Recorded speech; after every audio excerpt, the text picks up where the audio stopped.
$8 million overnight. The first thing I did was rush to the hospital to pay for my son's surgery and treatment. That was when my phone rang. Ian, a co-worker from the company, called. Something urgent came up. You need to get back here right this instant. My wife Mara took the bank card from my hand and said with a gentle and understanding voice, you can give me the PIN. I'll take care of our son's hospital bills. Go. Work is important. Don't worry about us. In my previous life, I didn't hesitate one bit. I trusted her completely and hurried back to the office. My son never made it into surgery. Instead, the police came for me. It turned out that Mara and Ian had conspired together to frame me, pinning the crime of embezzling company funds on me, the very money Ian had stolen. With no money for treatment, my son died in the hospital. My parents, shattered by grief, suffered fatal heart attacks one after the other, and I, rotting in prison, ended my life in despair. After my death, my soul drifted to the holiday villas of Maldives, where Mara was on vacation. I heard her laughing as she spoke to Ian. That idiot won a fortune and wasted it on that useless, sick kid. He dragged me into a miserable life. Laughing even harder, she added, now their whole family is dead, and we get to enjoy wealth for the rest of our lives. Consider it compensation from that idiot, haha. Then I opened my eyes. I was back in the hospital corridor. At the exact moment, my wife reached out and took the bank card from me. This time, I still told her the PIN. Honey, let me handle the medical bills. Go. Work is important. Don't worry about us. My wife, Mara Miller,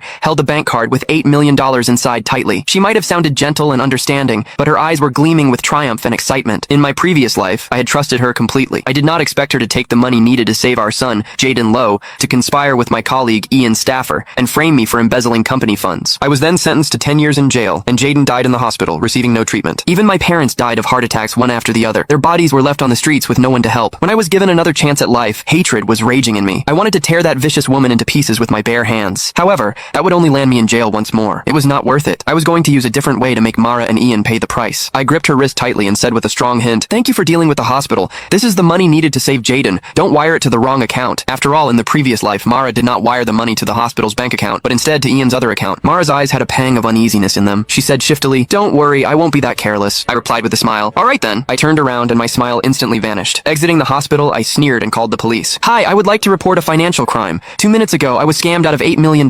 Please help me find the people who took my money. What? $8 million? The police officer became serious and immediately opened a case when they heard the amount of money. They added, since the money has just been transferred, you're lucky you called the police in time. We'll surely help you get your money back. If you have any clues, please come to us again. I said anxiously, all right, thank you. That money is needed for my son's surgery. Please help me. After hanging up, I smiled. I was not worried that they would not be able to get to the bottom of it because the money would soon be returned to my account. That was what Mara and Ian did to frame me in the previous life. However, in my new life, I was going to let them have a taste of their own medicine. My phone buzzed violently in my pocket. It was Ian. I deliberately did not answer. I did not need to. I knew it was Ian trying to get me to rush back to the office, waiting for me to step into the trap. I sniggered. I hailed a taxi, but instead of heading to the office, I headed to the lottery center. Hello, I'm the one who won $8 million this morning. I need an official notarized certificate confirming my identity as the winner right now. In my previous life, I was so desperate to pay for my son's surgery that I had skipped the notarization completely. That mistake cost me everything. After I was framed, I thought about getting my winning notarized, but Mara and Ian had already bought off the staff at the lottery center. They